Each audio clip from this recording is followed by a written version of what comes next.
नमस्कार दोस्तों। Share market learning की एक और वीडियो में आपका बहुत बहुत स्वागत है। चलिए दोस्तों, आज चार्ट का एनालाइज करके आपको बताते हैं कि कहाँ क्या हुआ होगा, कैसे क्या होना चाहिए था। ये देखिए दोस्तों, ये पहली कैंडल है।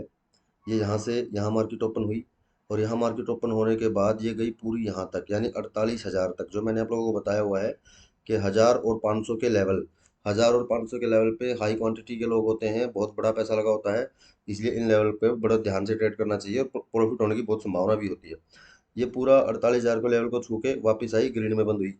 जहां ये बंद हुई वहीं से एक ये वाली कैंडल बनना स्टार्ट हुई, पर आगे नहीं जा पाई और नीचे ही आके क्लोज हुई। उसके बाद एक ये छोटी कैंडल बनी और ये फिर बड़ी कैंडल बनी, तो ये भी इनके क्लोज को पार करने की कोशिश की लेकिन ये भी नहीं कर पाई। ये भी वापस आके यहीं बंद हुई। उसके बाद ये दो छोटी छोटी कैंडल बनी और फिर ये कैंडल, ये देखिए 2 4 6 7वीं कैंडल जो है यहाँ पे ग्रीन में बंद हुई। अब देखिए दोस्तों, अगर कोई यहाँ तुक्केबाजी से ट्रेड करता है तो तुक्केबाजी से ट्रेड करने वाले भाई ने ये वाली कैंडल, ये वाली ट्रेड ले ली होगी कि ये कैंडल ग्रीन में बंद हुई है, यहाँ ट्रेड ली होगी तो ये कैंडल मिल गई होगी, नहीं तो मेरे हिसाब से यहाँ कोई ट्रेड नहीं बनती। अब मार्केट यहाँ से ऊपर चली और ये मूवमेंट मार्केट ने लगभग 200 पॉइंट का किया। ठीक है जी, 47,800 से लेके और 48,000 तक का मूवमेंट किया। अब देखिए पहला ट्रेड कहाँ बनता है, मेरे हिसाब से पहला ट्रेड ये बनता है जो मैंने एरो के साइन से दिखाया हुआ है। ये ट्रेड आज के हाई को भी पार यहाँ कर रही है और 48,000 के लेवल को भी पार यहाँ कर रही है। अब देखिए ये ऊपर जाते ही जिस भाई ने भी ट्रेड लिया होगा, तो इसी कैंडल ने इतना नीचे तक मारा है, 100 पॉइंट से भी नीचे मारा है कि यहाँ एसएल हिट हो गया होगा। चाहे कोई 20 पॉइंट, 50 पॉइंट, 100 पॉइंट का भी लगाया होगा, वो भी एसएल हिट हो गया होगा और यहाँ पहली ट्रेड में हमें लॉस हुआ। और अब इससे आगे चलिए, ये कैंडल वहाँ जाकर बंद हुई वापस और फिर अगली कैंडल रेड बंद हुई, इससे अगली कैंडल ग्रीन बंद हुई और यहाँ पे एक ट्रेड ये यहाँ पे बनता है जहाँ ये इस वाली कैंडल को बीट कर रहा है। अब यहाँ मान लीजिए यहाँ किसी ने ट्रेड लिया इस लंबे वाली कैंडल पे और ये 100 पॉइंट का मूवमेंट है, तो ये 70 80 पॉइंट हम कह सकते हैं कि हमें यहाँ मिल गए होंगे। और 70 80 भी सही से नहीं मिल पाए होंगे क्योंकि हम 20 30 पॉइंट नीचे भी चले होंगे और ये वाली कैंडल नीचे भी आई है, तो यहाँ भी कह सकते हैं 50 60 पॉइंट हमें मिले होंगे। उसके बाद पूरा दिन मार्केट ने कुछ नहीं किया है। ये वाली ट्रेड में कह सकते हैं कि थोड़ा बहुत प्रॉफिट हुआ होगा मेरे हिसाब से, किसी भाई को, अगर किसी को प्रॉपर तरीके से ट्रेड करता है तो इस वाली कैंडल में प्रॉफिट हुआ। उसके बाद यहाँ तक जब मार्केट आई तो हमें अंदाजा हो गया होगा कि आज मार्केट कुछ बड़ा नहीं करने वाली। यहाँ तक देखिए दोस्तों, मैं ये क्यों कह रहा हूँ कि मैं यहाँ तक अंदाजा हो गया होगा, क्योंकि देखिए यहाँ जो ये लेवल था ना, 48,000 का लेवल भी था और कल के हाई का लेवल भी था।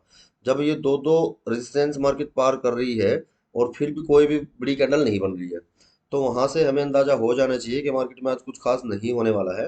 क्योंकि पुट की तो मार्केट वैसे नहीं है, कॉल की मार्केट है, कॉल में भी जारी है, फिर भी कुछ खास नहीं हो पा रहा है। तो यहाँ देखिए कि कुछ भी खास होने की संभावना नहीं होनी चाहिए। और उसके बाद पूरा दिन मार्केट ने यहाँ ऐसे टाइम पास किया और अब देखिए यहाँ तक मार्केट आई, टाइम पास करते करते यहाँ तक मार्केट आई। और ये वाली देखिए, ये वाली एक जो रेंज मार्केट ने बना रखी थी ना, मैं आपको लाइन लगा के यहाँ पर दिखा देता हूँ। एक ये रेंज मार्केट ने सुबह से बनाई हुई थी, ये वाली रेंज जो थी, ये इस वाली कैंडल ने इस रेंज से बाहर निकली है। इस वाली कैंडल ने 48,000 का लेवल भी ब्रेक किया और ये जो सुबह से रेंज बनाई थी ये रेंज भी ब्रेक की। तो हो सकता है किसी भाई ने यहाँ पे ये ट्रेड लेने की कोशिश की हो तो उस भाई का भी लॉस ही हुआ होगा, क्योंकि ये कैंडल भी वापस ऊपर चलेगी। एक बार नीचे आई और बहुत स्पीड से ऊपर गई है, देखो ऊपर ही जाके बंद हुई है, तो ये भी यहाँ पर भी लॉस हुआ होगा।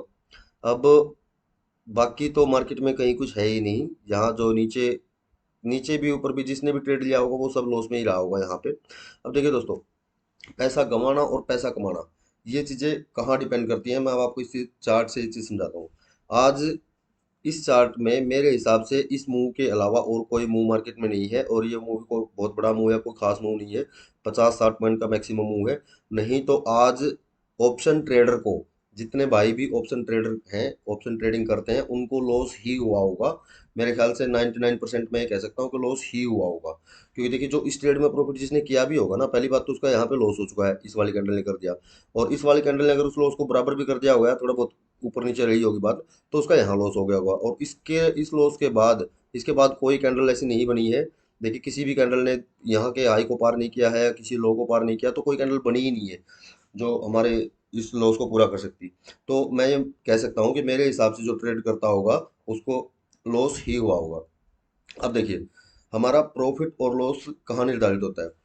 देखिए दोस्तों, ये कल का मोमेंट आप देखिए, कल का ये मोमेंट था, इतनी बड़ी ये कैंडल, उसके बाद ये मोमेंट और उसके बाद ये इतना बड़ा 500 600 पॉइंट का मोमेंट। अब जब हम कल इतना बड़ा प्रॉफिट लेके बैठे थे, तो उस प्रॉफिट में से आज मार्केट ने कुछ हिस्सा हमारे से लिया। अब डिपेंड ये करता है, हमारी हार और जीत इस बात पे डिपेंड करती है कि हम अपना लॉस फिक्स करके बैठे थे कि नहीं बैठे थे। जो मैं बोलता हूँ अपनी वीडियोस में कि अपना लॉस हमेशा फिक्स रखें। अगर हमने अपना लॉस फिक्स रखा होगा, जितने भी इंट्राडे ट्रेडर हैं, अगर उन्होंने अपना लॉस फिक्स रखा होगा और उस लॉस के बाद उन्होंने आगे कोई ट्रेड नहीं ली होगी, तो उनका आज मैक्सिमम लॉस हो गया होगा। मान लीजिए 1 लाख से कोई 1 लाख के अमाउंट से ट्रेड करता है, और मतलब उसके पास एक एक लोट से कोई ट्रेड करता है, 1 लाख की पूंजी है, एक लोट से ट्रेड कर रहा है और 2,000 मैक्सिमम लॉस है। अब 2,000 का लॉस यहाँ हो गया होगा। कल की मार्केट में यहाँ 4-5 हज़ार रुपये बने भी होंगे, 4-5 हज़ार नहीं तो 3-4 तो पक्का बने होंगे। जो इतने बड़े बड़े मूव आए हैं, अगर कोई ठीक ठाक से भी ट्रेडिंग करता होगा तो भी उसके 3-4 हज़ार रुपये एक लोट से ट्रेड करने वाले के आराम से बने होंगे। उसमें से अगर आज 2,000 मार्केट ले भी रही है तो फिर भी हम प्रॉफिट में हैं। समझने वाली बात है ये कि अगर 2,000 मार्केट ने आज हमारे से ले भी लिए तो भी हम प्रॉफिट में हैं। पर सच्चाई क्या है, कहानी क्या है, बहुत लोगों की जो अपना लॉस फिक्स करके नहीं बैठे हैं, उनकी कहानी ये है कि उन्होंने अगर यहाँ कहीं भी ट्रेड लिया होगा ना, चाहे कोई, मेरे हिसाब से बन तो कोई भी नहीं रहा, पर फिर भी किसी ने चाहे यहाँ कॉल लिया हो, यहाँ पुट लिया हो, जिसने भी जो भी लिया होगा वो लॉस में ही रहा होगा। और एक बार लॉस होने के बाद जब दिमाग उल्टी डायरेक्शन में काम करता है, तो यहाँ जिसका लॉस फिक्स नहीं है, उन लोगों ने क्या किया होगा कि कल वाले इस मूवमेंट में जहां 10,000 रुपये उन्होंने कमाए होंगे, 20,000 रुपये कमाए होंगे, जिसने 20 कमाए होंगे आज 40 यहाँ दे के गया होगा, और जिसने 10 कमाए होंगे यहाँ 20 दे के गया होगा आज।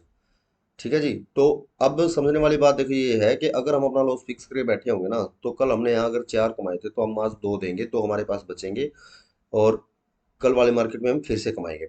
और जो फिक्स करके नहीं बैठा होगा, वो ये मूवमेंट से जितना पैसा हमने कमाया था, पहले के मूवमेंट से जितना पैसा हमने कमाया था, वो सब पैसा यहाँ गवा के गए होंगे, अपनी जेब से भी गवा के गए होंगे। और यही रीज़न है कि बहुत लोग यहाँ हारते हैं, अपना पैसा गवाते हैं। दोस्तों, कैंडल स्टिक सीखना या ये चार्ट पैटर्न को सीखना बहुत ज़्यादा बड़ी बात नहीं है। बड़ी बात सच में ये है कि अपने लॉस को फिक्स करके बैठना, अपने नियमों को बना के बैठना, और उन नियमों को फॉलो करना, बहुत स्ट्रिक्टली फॉलो करना।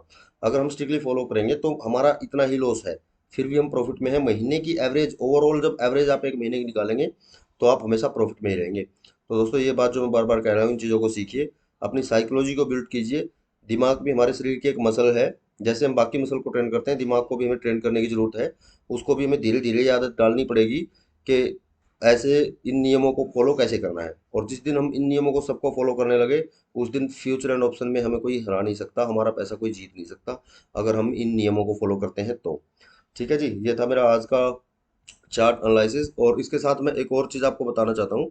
अब ये देखिए, इसको कर लेते हैं 1 डे पे। ये देखिए, अब इनको हटा देते हैं। ये देखिए, ये मूवमेंट जिसने लिए हैं, यहाँ ये हैंगिंग मैन बनी थी, ये मूवमेंट जिसने लिए हैं, मैंने आप लोगों को बताया था कि यहाँ ये देखिए 48,000 से लेके 47,500 का लेवल जो है, ये कंफ्यूजिंग का लेवल है। अब इस कैंडल ने, ये जो कल कैंडल बनी थी, इस कैंडल ने ऊपर जाके बंद किया, तो आज हम कॉल की उम्मीद कर सकते थे, पर कॉल में भी आज कुछ खास नहीं हुआ। अब दोस्तों, मेरा हिसाब ये है कि मैं यहाँ पुट की उम्मीद तो नहीं करूंगा। ठीक है जी, उम्मीद मैं कॉल की भी बहुत ज़्यादा नहीं करूंगा जब तक ये 48,250 से ऊपर नहीं जाती। देखिए, यहाँ 2 दिन की कैंडल बंद हुई थी, ये भी एक तरह का रेजिस्टेंस इसने बनाया हुआ है 48,250। 48,250 को ऊपर पार करेगी तो मैं कॉल की उम्मीद करूंगा, नहीं तो इस वाले एरिया में भी मैं साइलेंट बैठना पसंद करूंगा। अगर मैं 10 लॉट से ट्रेड करता हूं, तो अगर यहाँ मेरा कोई लेवल बनता भी है, कोई हम कैंडल बनती भी है, तो मैं 4 लॉट से ट्रेड करूंगा। हमारा ये जो पैसे को ऊपर कभी ज़्यादा और कभी कम करना है ना, यही हमें प्रॉफिटेबल बनाता है। जब हमारा बहुत बढ़िया लेवल आ रहा है तो अपनी पूरी क्वांटिटी से ट्रेड करें। मान लीजिए किसी के पास 10 लाख है तो 10 लॉट से ट्रेड करें। और जब कोई कंफ्यूजिंग का लेवल है तो वहाँ 10 लॉट से 4 लॉट पे आ जाए, क्या फ़ायदा होना तो कम हो जाए, लॉस होना तो वो भी कम हो। फ़ायदा कम होगा चलेगा, पर लॉस ज़्यादा नहीं होना चाहिए। ये चीज़ें हमें प्रॉफिटेबल बनाती है दोस्तों। ये कैंडल को सीखना या और ये चार्ट पैटर्न सीखना, लेवल सीखना, ये बड़ी बात नहीं है। ये नियम बनाना और इन नियमों पे अपने आप को रोकना, वो बड़ी बात होती है। ठीक है जी, ये था मेरे हिसाब से आज का चार्ट एनालिसिस। उम्मीद करता हूँ आप लोगों को पसंद आया होगा। अगर आप लोगों को वीडियो पसंद आई है तो चैनल को सब्सक्राइब करें, वीडियो को लाइक एंड शेयर करें। मिलते हैं अगले वीडियो में। जय हिंद, जय भारत।